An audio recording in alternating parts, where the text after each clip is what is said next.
ଆଜିର ପ୍ରସଙ୍ଗ ବିଷୟ କୋଚିଂ ସେଣ୍ଟରଗୁଡ଼ିକର ବିଭ୍ରାନ୍ତିକର ବିଜ୍ଞାପନ ବିରୋଧରେ କେନ୍ଦ୍ରୀୟ ଉପଭୋକ୍ତା ସୁରକ୍ଷା ପ୍ରାଧିକରଣର ପଦକ୍ଷେପ। ଆଲେଖ୍ୟ ଆଞ୍ଚଳିକ ସମ୍ବାଦ ବିଭାଗ। ଉପସ୍ଥାପନାରେ ମୁଁ ସତ୍ୟବ୍ରତ ବେହୁରା।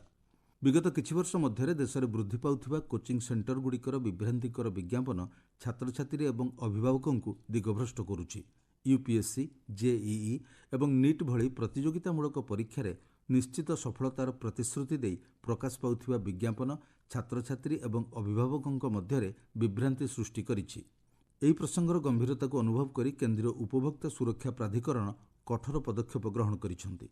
କୋଚିଂ ସେଣ୍ଟରଗୁଡ଼ିକୁ ଉପଭୋକ୍ତା ସୁରକ୍ଷା ଆଇନ 2019 ଏବଂ ପ୍ରାଧିକରଣର ନିର୍ଦ୍ଦେଶାବଳୀ 2024କୁ କଡ଼ାକଡ଼ି ଭାବେ ପାଳନ କରିବାକୁ ନିର୍ଦ୍ଦେଶ ଦିଆଯାଇଛି।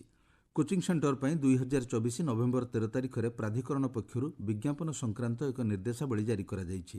ପାଠ୍ୟକ୍ରମ ସଂକ୍ରାନ୍ତ ବିବରଣୀ, କୋଚିଂ ଅବଧି, ଅଧ୍ୟାପକଙ୍କ ଯୋଗ୍ୟତା, କୋଚିଂ ଦେୟ ଫେରସ୍ତ ନୀତି, ସଫଳତା ହାର ବିଷୟରେ ମିଥ୍ୟା ପ୍ରଚାରରୁ ଦୂରେଇ ରହିବା ପାଇଁ ଏହି ନିର୍ଦ୍ଦେଶାବଳୀରେ କୁହାଯାଇଛି। ନିଯୁକ୍ତି କିମ୍ବା ବିଭିନ୍ନ ପାଠ୍ୟକ୍ରମରେ ନାମ ଲେଖାଇବାର ଗ୍ୟାରେଣ୍ଟି କୋଚିଂ ସେଣ୍ଟର ଦେଇପାରିବେ ନାହିଁ। ସଫଳତା ହାସଲ କରିଥିବା ଛାତ୍ରଛାତ୍ରୀଙ୍କର କୋଚିଂ ସେଣ୍ଟର ବିଜ୍ଞାପନରେ ତାଙ୍କର ଲିଖିତ ଅନୁମତି ବିନା ନାମ, ଫଟୋ କିମ୍ବା ପ୍ରଶଂସାପତ୍ର ପ୍ରଚାର କରାଯାଇପାରିବ ନାହିଁ।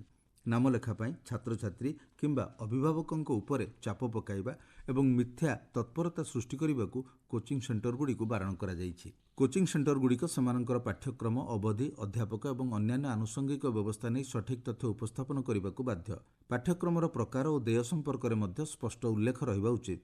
ଛାତ୍ରଛାତ୍ରୀ ଏବଂ ଅଭିଭାବକଙ୍କ କୌଣସି ପ୍ରକାର ପ୍ରଶ୍ନ ନେଇ ତାଙ୍କୁ ସଠିକ୍ ତଥ୍ୟ କୋଚିଂ ସେଣ୍ଟର ପକ୍ଷରୁ ପ୍ରଦାନ କରାଯିବା ଦରକାର। ପ୍ରାଧିକରଣ କହିଛନ୍ତି, ଏହାର ଉଲ୍ଲଂଘନ ହେଲେ ଆଇନ ଅନୁଯାୟୀ ପଦକ୍ଷେପ ଗ୍ରହଣ କରାଯିବ।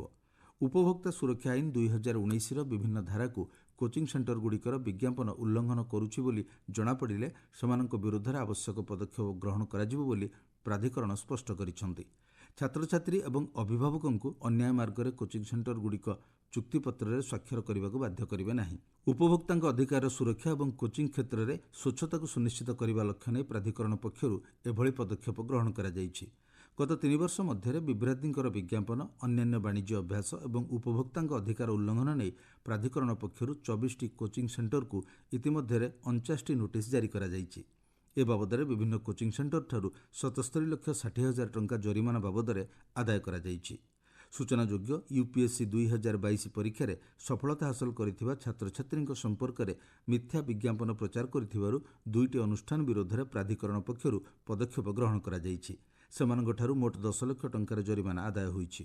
ଗୋଟିଏ ଅନୁଷ୍ଠାନ ପରୀକ୍ଷାରେ କୃତକାର୍ଯ୍ୟ ହୋଇଥିବା 933 ଜଣ ଛାତ୍ରଛାତ୍ରୀଙ୍କ ମଧ୍ୟରୁ 617 ଜଣ ସେହି ଅନୁଷ୍ଠାନରେ କୋଚିଂ ନେଇଥିବା ନେଇ ବିଭ୍ରାନ୍ତିକର ବିଜ୍ଞାପନ ପ୍ରକାଶ କରିଥିବାରୁ 7 ଲକ୍ଷ ଟଙ୍କା ଜରିମାନା ବାବଦରେ ପ୍ରାଧିକରଣ ତାହାଠାରୁ ଆଦାୟ କରିଥିଲେ। ସେହିଭଳି ଅନ୍ୟ ଅନୁଷ୍ଠାନଟି ଏହି ପରୀକ୍ଷାରେ ସଫଳତା ହାର ନେଇ ଅସତ୍ୟ ବିଜ୍ଞାପନ ପ୍ରସାରଣ କରିଥିବାରୁ ପ୍ରାଧିକରଣ ତାହାଠାରୁ 3 ଲକ୍ଷ ଟଙ୍କା ଜରିମାନା ବାବଦରେ ଆଦାୟ କରିଥିଲେ। ଛାତ୍ରଛାତ୍ରୀଙ୍କ ସୁରକ୍ଷା ପାଇଁ ସରକାର ପ୍ରତ୍ୟେକ କୋଚିଂ ସେଣ୍ଟରକୁ ଜାତୀୟ ଖାଉଟି ହେଲ୍ପଲାଇନ୍ ନମ୍ବର ସହ ଯୋଡ଼ି ହେବାକୁ ନିର୍ଦ୍ଦେଶ ଦେଇଛନ୍ତି। ଏହାଦ୍ୱାରା ବିଭ୍ରାନ୍ତିକର ବିଜ୍ଞାପନ ଏବଂ ଅନ୍ୟାନ୍ୟ ବାଣିଜ୍ୟ ଅଭ୍ୟାସ ସମ୍ବନ୍ଧୀୟ ଅଭିଯୋଗଗୁଡ଼ିକର ସମାଧାନ ସୁଗମ ହୋଇପାରିବ। 2021ରୁ 2024 ମଧ୍ୟରେ ଛାତ୍ରଛାତ୍ରୀଙ୍କ ଅଭିଯୋଗ ବୃଦ୍ଧି ପାଇଥିବା ସହ ସମୟୋପଯୋଗୀ ସମାଧାନ ଦ୍ୱାରା ଏହା ଉପରେ ବିଶ୍ୱସନୀୟତା ବୃଦ୍ଧି ପାଇଛି। ଉପଭୋକ୍ତା ସୁରକ୍ଷା ଆଇନ 2019 ଅଧୀନରେ କେନ୍ଦ୍ରୀୟ ଉପଭୋକ୍ତା ସୁରକ୍ଷା ପ୍ରାଧିକରଣ ଗଠନ କରାଯାଇଛି। ଉପଭୋକ୍ତାଙ୍କ ଅଧିକାରକୁ ସୁରକ୍ଷିତ ରଖିବା ପାଇଁ ସମୟୋପଯୋଗୀ ପଦକ୍ଷେପ ଗ୍ରହଣ କରିବାକୁ ପ୍ରାଧିକରଣକୁ କ୍ଷମତା ପ୍ରଦାନ କରାଯାଇଛି। ଅଭିଯୋଗ ଆଧାରରେ ଉପଭୋକ୍ତାଙ୍କ ସୁରକ୍ଷା ସମ୍ପର୍କିତ ପ୍ରସଙ୍ଗ ନେଇ ପ୍ରାଧିକରଣ ଅନୁସନ୍ଧାନ କରିବା ସହ କାର୍ଯ୍ୟାନୁଷ୍ଠାନ ଗ୍ରହଣ କରିପାରିବ।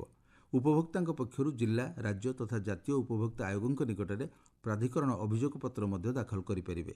ପ୍ରାଧିକରଣ ପକ୍ଷରୁ ବିଭିନ୍ନ ସମୟରେ ଉପଭୋକ୍ତାଙ୍କ ସୁରକ୍ଷାକୁ ଦୃଷ୍ଟିରେ ରଖି ସଚେତନତା କାର୍ଯ୍ୟକ୍ରମମାନ ଆୟୋଜନ କରାଯାଉଛି।